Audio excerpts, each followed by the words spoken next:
Hey, everybody, and welcome to another edition of Dugout Discussions with Chris Rose. Usually, I'm in a Major League Baseball dugout. As you can tell, I'm at our favorite stadium. That's right, in Jersey City, New Jersey, as we are taping Blitzball Battle 7, which will be coming your way in November. Quick reminder, we just started a great new relationship with Nike. So go click on the link in the description, go do a little shopping, find your favorite gear, whether it's pullovers, shorts, shoes, whatever. It is just a click away. Right now, though, let's hang out with one of our favorites from the old Rose rotation days. It's been a while since we've caught up with Cleveland catcher Austin Hedges. All right, Hedgie, well, welcome back. First of all, I want to let everybody know you are safe. You're not driving while doing this, correct? Not driving. No. I'm a very safe driver. Okay, you're just getting ready to drive into the stadium? Yeah. You're not parked outside the stadium, are you? No, I'm still at home. Oh, okay. All right, good. I got loud dogs. I was like, I got to be somewhere quiet so I can lock in for you. Oh, wow. Locked in. I like that the last couple weeks of the season. Let's be locked in. I know you're locked in on fantasy football, so I'm curious how your team is. The big league, we got some work to do. It's not great. We went Derrick Henry and Drake London to start. So obviously we lost last week with Derrick Henry. So that tells you where our team's at. Wow. Yeah. Is that you and Bieber still? Me and Bieber, we Pat Bailey joined our team. He's he's our new guru. He's very good. Very good at fantasy football. Okay, so how do you get a Patrick Bailey onto your team? I mean, so last year when Biebs got hurt, he got invited to do a big dynasty league, and he never really was into dynasty, but he needed something to, grind through the recovery. So I was like, yeah, I'll do that with you. So we joined this league. We kind of like it. It's okay. We're not necessarily as good as we thought we were going to be, but Pat Bailey he's the best at it. This guy sends out 49 trades a day, just waiting for someone to misclick. And when you look at his team, it's crazy. So fun story on that, actually. So Shane decides he doesn't want to be in the league anymore. And I'm like, you know what? All right, fine. We'll sell our team to somebody else. Somebody else will join it. So I think we sold our team to Gavin Sheets. And I'm like, I kind of maybe I could still be in this league on maybe a guy that cares a little bit more. So I text Pat Bailey. I'm like, hey, now that I'm not on Shane's team, can I jump in on your team? He's like, yeah. Well, Pat won the league last year. And so now I went from a terrible team, jumped on board with Pat Bailey's team. Not the greatest look, but I don't hate it. Wait a second. You have to walk us through this. So is there a list of major league players that say, hey, if you want to drop out of a league, text me. I'm next guy up? It's there's a lot of retired guys, Zach Greinke, AJ Pollock, guys that aren't playing anymore that are very involved in these dynasty leagues they're locked in every single day to this stuff. I don't feel like I necessarily have the time to be as locked in. Shane didn't feel the same way. But I mean, the brotherhood in Major League Baseball runs deep, and in situations like that, someone knows somebody who would want to jump in. So when you sell your team, is it like a car sale? Like you're going to take a loss on it and you know it? Yeah. So the way to keep the league competitive, you got to pay for the next year of the league. So it's like you have to pay a year ahead of time. Our team was really bad. It was mostly my fault. I think at one point I traded Jamar Chase, CeeDee Lamb, Amon-Ra St. Brown. Shane didn't like me very much. What? I felt like I got a decent return. Dude. I don't know. It wasn't my best. It wasn't my greatest moment. I like making trades. Were you drunk? No. Yes. All right. So let's turn to the good side of this. How much did you buy in on Bailey's team? Half of the buy-in. So I'll be half owner. Let him do his thing. We run out there. I think on that team, we got Derrick Henry, Saquon Barkley, Christian McCaffrey, and Bijan Robinson. So It's a pretty good team. Now, are the other players drunk? Because how did they let you get all 4 of those guys? That's like 4 of the top running backs, period. When you send out, like I said, like 49 trades a day, things happen. Also, Pat's very influential. Like last offseason, like I never really knew like his process. So this guy, he'd be texting me for trades. Then I'd be on my way to work out in the morning. It's 9 a.m. I'm getting a FaceTime from him. Now he wants to FaceTime, like walk me through how this trade's going to help my team, help my situation. I'm like, dude, you're going to be a heck of a GM one day. Let me tell you. That's incredible. Can you give us a little taste of how big a buy-in can get in these leagues? These aren't super crazy. There's a comma involved, but it's not crazy. How many numbers are to the left of the comma? Not as many as that Barstool league that I'm in. Got it. Are you still in that?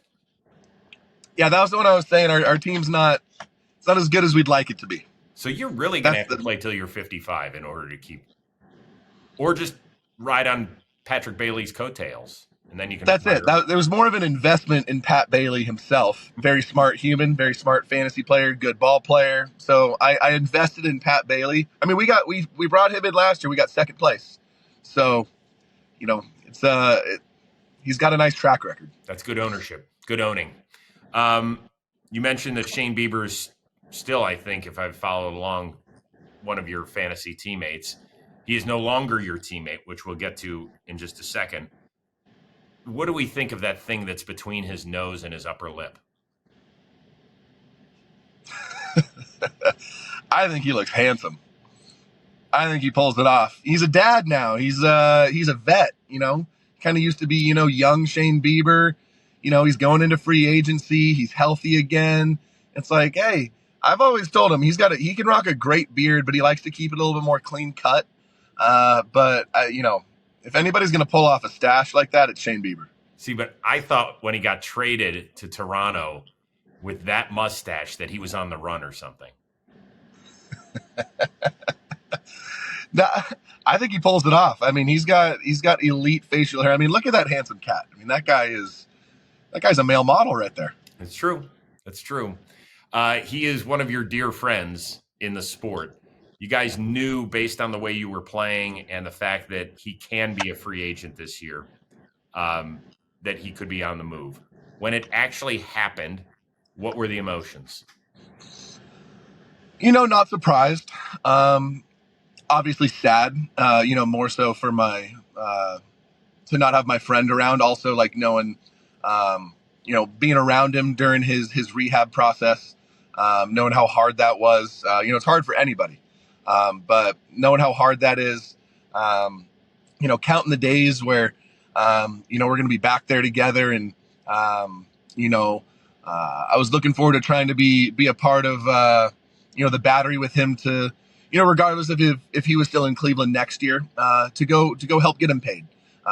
He's my brother. I love him. I want all the best for him. So I was looking forward to being, trying to help him out in that way.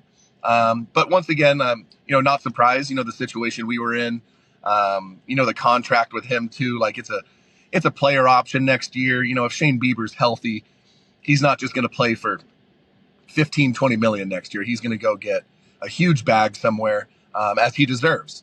Knowing where we were at, once again, like not surprised, but, also excited for him. It's a great opportunity. He went to a really good team, and he's going to have nothing but success moving forward. I was a little sad for us as Clevelanders too, that we really didn't get a chance to say goodbye because his season ended so suddenly on the road in 2024. And yeah, he came out during the playoff run and the whole bit, which was nice. That's different than getting a chance to watch him pitch at Progressive Field, work his way back, because he has been one of the endearing figures there over the last several decades.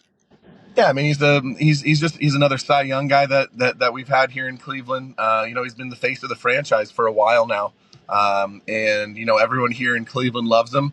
And he's meant so much to the city, and we'd love to have him down the stretch. But once again, everybody knows it's a business, and that was one of those ones that, it's not too surprising. And I think the trade made sense for the Guards, and I think the prospect that they got back in return, is probably the right move. Yeah, I would agree with that.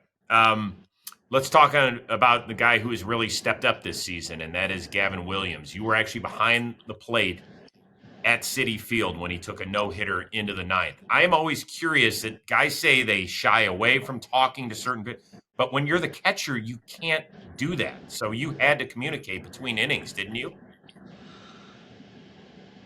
No? You didn't talk at all? No, we had a mound visit early in the game because he had some command issues early. So I talked to him briefly on the mound. And then we have such a good pitching group. I mean, between Carl Willis, Joe Torres, and Brad Goldberg, it's unbelievable what they can do. So I have a lot of discussions with them, and I lean on them to do their job, and they do their job so well. So I have some thoughts sometimes, but so we'll communicate, and then they'll also then go communicate with him on stuff that I don't know anything about. There's some mechanical things, some pitching things that that's not my job or my specialty. And they're so good at in-game adjustments of mechanics. And so I think after the second inning, he got out a bit of a jam with a couple walks. And I was talking to him a little bit more about how we're going to respond to, I don't want to see any emotion on the field of I don't like that I made that pitch. I'm frustrated. I'm not throwing strikes. Hey, we're going to respond better than that. But then now I need the pitching group to help him figure out how we're going to command the ball better. They went in, had that discussion with him, I think after the second inning, and then there was nothing else that needed to be said because he came out, that adjustment that the pitching side gave to him, he went out and immediately executed it. And, after a couple innings after that, I was like, man, I don't think these guys are going to get a hit today. When did you know that it was a no-hitter? Oh, after the first out. Wait. First out, I know there's a no-hitter. I'm aware. Anyone that says they're not, I know immediately. I look, no hits in the first. Nice. Francisco Lindor, I think, lined out to lead off the game right to him. I was like, nice. Okay, no-hitter possibility. It's always there. Okay. So now we get to the ninth. Are you nervous? Oh, yeah. Super nervous. Just nervous, excited. I'd never been a part of a no-hitter or anything that's into the ninth inning. The longest I'd ever been a part of one was 2 outs in the eighth. So going into the ninth was a whole new experience for me. At Citi Field, we're about to face Lindor, Soto, Alonso. We're talking about arguably the best three-man combo in the league. So I'm like, this can be fun. And then he goes out and punches out Lindor. I'm like, my goodness. I mean, are we going to do this? It's tough that Juan Soto happens to be really, really, really good at hitting. When Soto crossed the plate, did you call him an asshole for breaking up your no-hitter? No, never. It's a great swing on a good pitch. I thought Gavin made a good pitch, and there's a reason Juan Soto's a billionaire. When that happens, do you want to cry? Are you pissed? What is it? What's the emotion? A little bit immediate second guessing of myself. Should I have called something else? What should I have done? What could we have done differently? But then, going out to then do the mound visit with Gav, honestly, just kind of soaking in how special that day was. It was really special, regardless of the outcome, or regardless of not having the no-hitter. It was a special day that I'll never forget. But also led to us having a huge sweep in New York. So overall, winning the game, winning the series, sweeping the series was really, really big for us to keep us in this thing. Yeah, it's been awesome. It really has been incredible. It's shocking in part because of what happened to you guys in the middle of the year. I saw you guys during that 10-game losing streak. I caught you in Chicago. I caught you the day after Luis Ortiz was banned. A month later, your all-star closer is removed as well right before, it was a few weeks later, it was right before the trade deadline. Did Stephen Vogt have a meeting, or did you guys call a meeting? Because this is not losing a player to an injury or something else. This is shit that can rock a clubhouse, and it has not. How did you guys steady the ship? It's the group that we have. I mean, it's hats off to Stephen Vogt, to Chris Antonetti, and the rest of the group that that's been with us all year. Yeah, obviously Vogt has things to say, and everything that he says is always so wise and puts things into perspective that allows us to be able to respond to tough situations. But more so the group that Vogt and Antonetti brought in is so strong and so close to each other that we were able to respond as a group together and really not change anything. Obviously it's weird. There were some weird emotions, but this group we never flinched. Every day that went by, nothing really changed. The love and care that we have for each other and the work that we put in to prepare for every game, that never slowed down. And our mission to get into the playoffs and to win the World Series never changed. We kept talking about it. We kept acting like it, preparing like it. And so I'm really, really proud of this group and what we've been able to overcome so far. And the work's not done. And this is a group that I know teams do not want to face in October. I know that you've become close, and you've talked about Emmanuel Clase in glowing terms on this show before. Were you hurt? Have you reached out? What are you allowed to do during an investigation? I need the final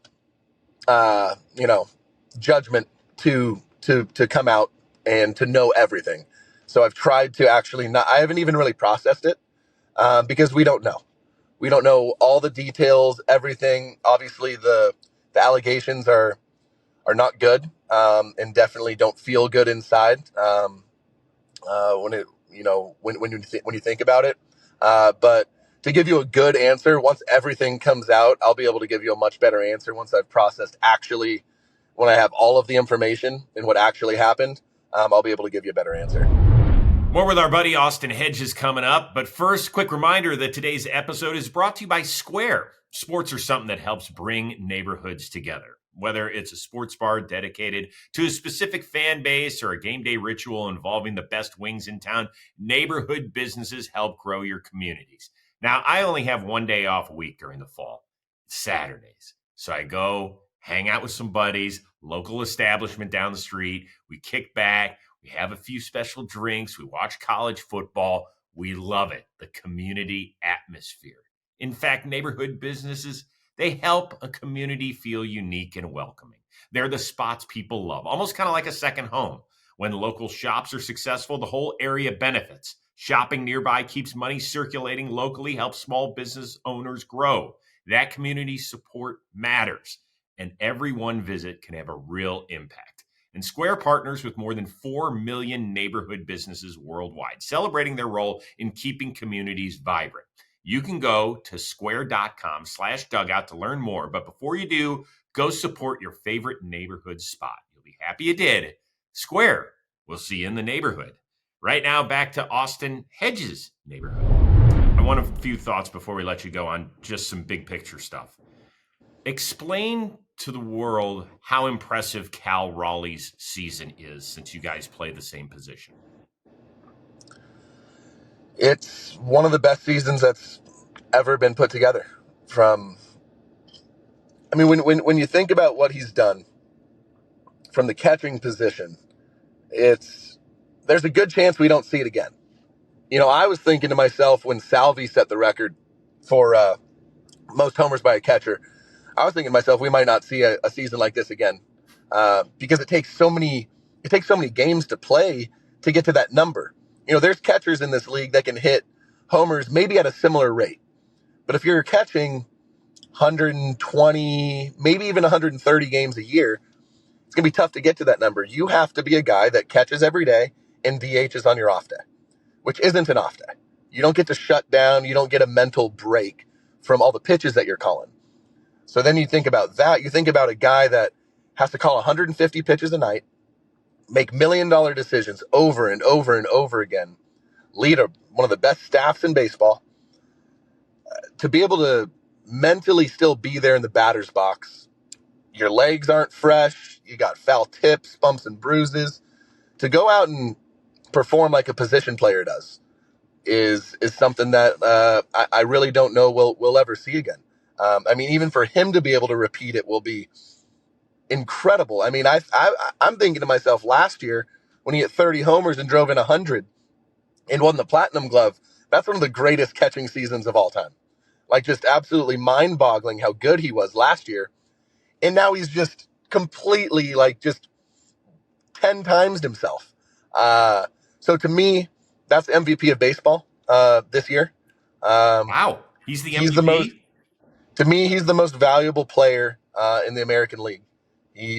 What he has done for Seattle and that group, their team is obviously much better now. They've made some moves. But for 4 months of the season, it was Cal Raleigh. Cal Raleigh giving up no runs behind the plate and hitting all the homers. Like, that was him. Without Cal, I don't think they're going to be in a very good position. Compared to other teams, they're able to stay afloat without some of their guys.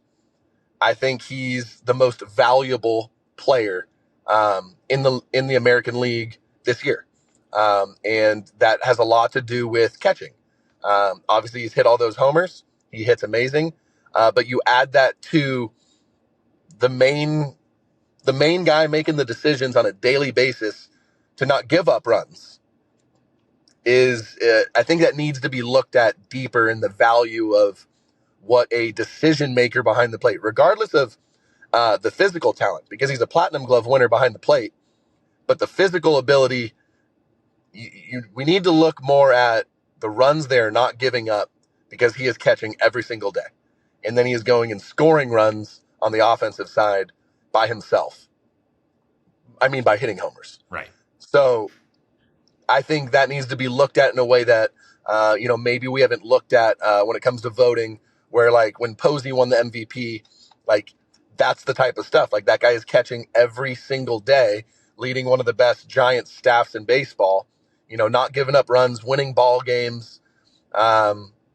It's very big. So he's probably going to need to lead them to the playoffs. I hope that is not the case for us, but you probably got to lead a team to the playoffs to really make that statement of how valuable you are.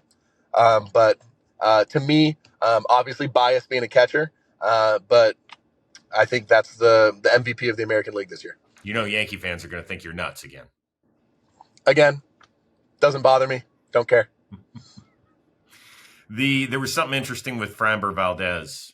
I don't know if you saw it with Cesar Salazar behind the plate, where Framber gives up the grand slam and to Grisham, and it looked like Salazar was trying to get him to step off. He didn't step off. And then next pitch, Framber throws a sinker, and it looked like Salazar was waiting for something off speed, and it hit him right in the chest. And afterward, the kid was a good soldier and said, no, it was loud in there, pitch calm, there was some confusion. You're a catcher. Do you buy that? It is loud in there. It is loud in there. Houston's a very loud place. That could be the case. I love the answer by Salazar. That's a catcher taking ownership and accountability, and I love that response out of him. It does not look good. It's too bad to watch. It's more than that. It's dangerous for that guy behind there. And it's very dangerous. It is. It's very dangerous. And I know that he's not in the same position that you are. You've been in this sport for a decade now. You are well respected behind the plate. You're not catching for the 14th time like that guy was. Wouldn't you have pulled a guy aside and been like, what the fuck are you doing? Maybe behind the scenes, but not for anybody else to know. I think how he handled that was like a pro, like a real pro, and that's the way you should do it. So that's awesome on Salazar's part for how he handled that. And that's probably the moral of the story. That's that kid really impressed me, and that kid seems like he could be a leader behind the plate. Do you think, and I know this is a little unfair because you're not in that particular clubhouse, but optics are optics. Shouldn't some of his teammates said something to Framber after, and they might have. I mean, Carlos Correa is a pretty well-known leader. It's possible he went up to him afterward. Isn't it somebody's job? Of course. It's if there was something sketchy that happened, it is definitely someone's responsibility to have a discussion, but have that behind closed doors. Yeah. You don't want to embarrass anybody, regardless of what happens. You never do anything in public. You never do anything in front of the media. You don't tell the media about those things. Those are private discussions for your group, for your team, so you can go try and win ball games. Obviously Houston's a really good club, and they're trying to do something special this year too. The fact that you haven't heard any things where the Astros have lost their clubhouse, that tells you that they probably got a pretty good group of leaders in that clubhouse that have been able to respond to that. Okay, last thing, and I'll let you drive to the ballpark. It was picture day this week. Which of your teammates spends the most time getting ready for picture day? You? No, not me. You're just naturally handsome. It's probably Kyle Manzardo. Stop. There's no way. He's been hitting homers. He's got a fresh haircut, cleans up the stash a little bit. He's like, I got to make sure I look good for these pictures. Like, you guys see all these homers I'm hitting? Manzo's got he's got a nice persona to him, so he's got to make sure on picture day he's looking good. They're not even going to. Isn't he from Idaho or something? He is. They're not even going to recognize him when he goes back home. They're going to be like, "Who is this sexy demon?" He is. He's a sexy man. I appreciate your time. It was great catching up. I'm proud of you. I'm proud of the boys because I thought for a while it was going to go a little sideways. It hasn't. Y'all have done a great job. Proud of you. Thank you. I'm very proud of them too. Thank you. And let's go. I want to see us playing baseball in October. I like it when my Octobers are busy. That's right. Okay. That's the mission. All right.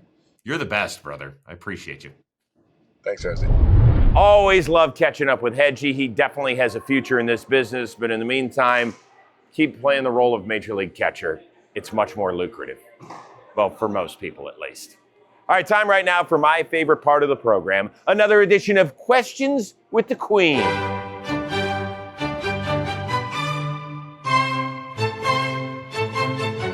Bryce Harper just got a tattoo of the Philly Fanatic. What's your story behind your first tattoo? Which one is your favorite? I don't know. It was either the one on the bottom of my foot or this one. I think one of those. You got to show that off one more time. People have seen it, but yeah. What does it say in there? No juice. No juice. No juice. My first tattoo was this one right here. My dad, mother, and sister's first letter of their name. It's got a tattoo of it. Very, very sentimental. Yeah, just. Did they cry when you got it? No, they were so mad. My mother was so mad at me for getting a tattoo. That doesn't mean no orange juice or apple juice. It means something else. It's just like, no, I'm just a goobery, no juice guy. Just a ton of meetings too. There's a guy I played with early on from Louisiana, and he turned me on a little boosie, and it was kind of like a joke. It's just like a funny, dumb tattoo. I'm basically saying I don't have any street credit kind of thing. There's a bunch of meetings to it. Some I say, some I don't say, and it's perfect. Well, both my boys have our initials, my wife and my initials, and awesome. And I basically cried, and they were mad at you?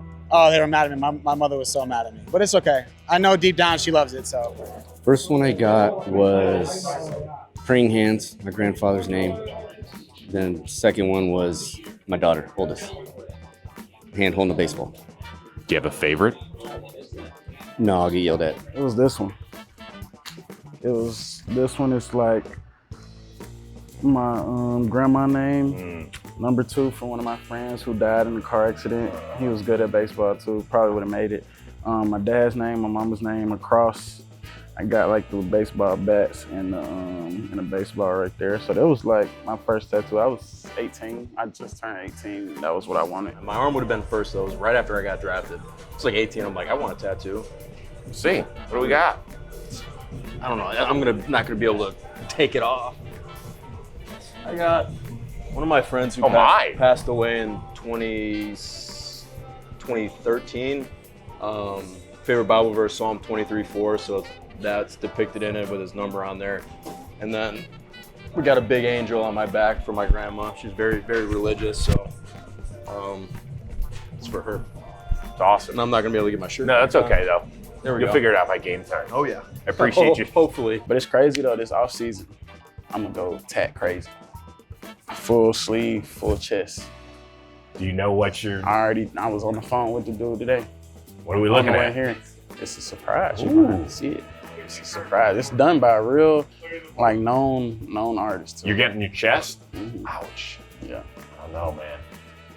Yeah, it's gonna hurt. Nah, he gonna put me to sleep. I'm gonna get put to sleep because tattoos hurt. First tattoo is my son's name. We named him Breck after Breckenridge because I'm from Colorado. Yeah. So we got engaged. So Breck was my first tattoo. Let's hold that up. So Breck.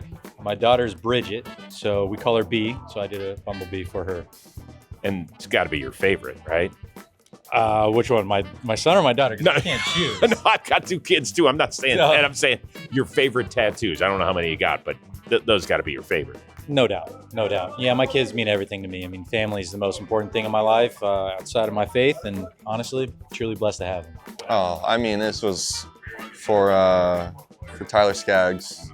I think that kind of goes without saying, but I've been kind of waiting to figure out what I was going to get first, if I was ever going to get one. And yeah, I scheduled an appointment with a friend of mine, and it just kind of got a last year or off season going into last season, and just felt like the right time, and went in and got it. And yeah, so, you know, for Ty, kind of goes without saying. Oh, it's on my arm right now. It's Yeah. my 2 initials. And I did it when I first got signed, and I went to the Dominican Republic. Is that your favorite one? I won't say it's my favorite, but it was my first one. So which one is? My favorite one, I always like this one right here. It says "Live the Dream." Live. Yeah, you know, we live in the dream playing baseball. My favorite and only tattoo is this one I got right here. It's 1010. So when I was in college, I was walking with some of my college buddies and on campus, and one of our teammates was at this booth, and it's a suicide prevention booth called 1010. And it was someone he was familiar with from Las Vegas. And sitting at this booth was this very attractive young woman that I got to talking to, and that's actually now my wife. I have one regret of tattoo that I didn't get with my college buddies. All of us baseball guys got a tattoo on their behinds, and it's a submarine ship. It's the USS the Friendship. I didn't get it. I checked it out. They were sitting there at the booth just hanging out, and I go up and I start talking to my buddy, and then I meet her. And then ever since that day, we kind of just got to start talking and started dating. Now we're married, and at the altar on our wedding day, in her vows, she, the other girl that she was working the booth with, she told her after I met her, she said, "I'm gonna marry that kid one day." Yeah. Wow. And she never told me that until the day we got married, because she didn't want to like jinx it or come up weird or anything like that. So the day standing at the altar in her vows, she told me that, and I was just like, wow. So I have this. She has hers on her ankle. You did not. They all have the USS Friendship on their asses? Yep. Oh my God. Yeah. It might be the best one ever. I know, it's a good one. Do you regret it? I do. I do, but I'm not. Still time. I know there's still time, but you know, does it have the same meaning if I do it now? Probably not. No. 6 years later, it doesn't have the same meaning. It was this one. It was actually the family, like a family tree type for my grandmother, my grandfather, and the very first line was actually this right here, of the cross, and that was it. Yeah. How old were you? 18. And how long did it take? I want to say 4 hours. Yeah, 4 hours. I always am curious because I don't have any. What do you do for 4 hours while somebody's working on you? Think about why I'm doing this. First tattoo was this, Isaiah 41:10.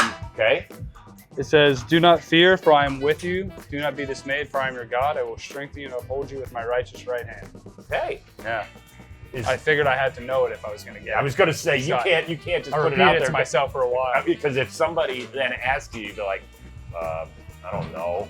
That Yeah, wouldn't work exactly. so No, good. you can't. You got to know what it is. My first tattoo was this ribbon from my mom's foundation. She does. Oh. So yeah, it had to been like meaningful. So that's the first one I got. 17. I love it. I love it. What's her foundation? Joanna Francis Living Well. It's like a breast cancer foundation for anyone struggling with bills and stuff.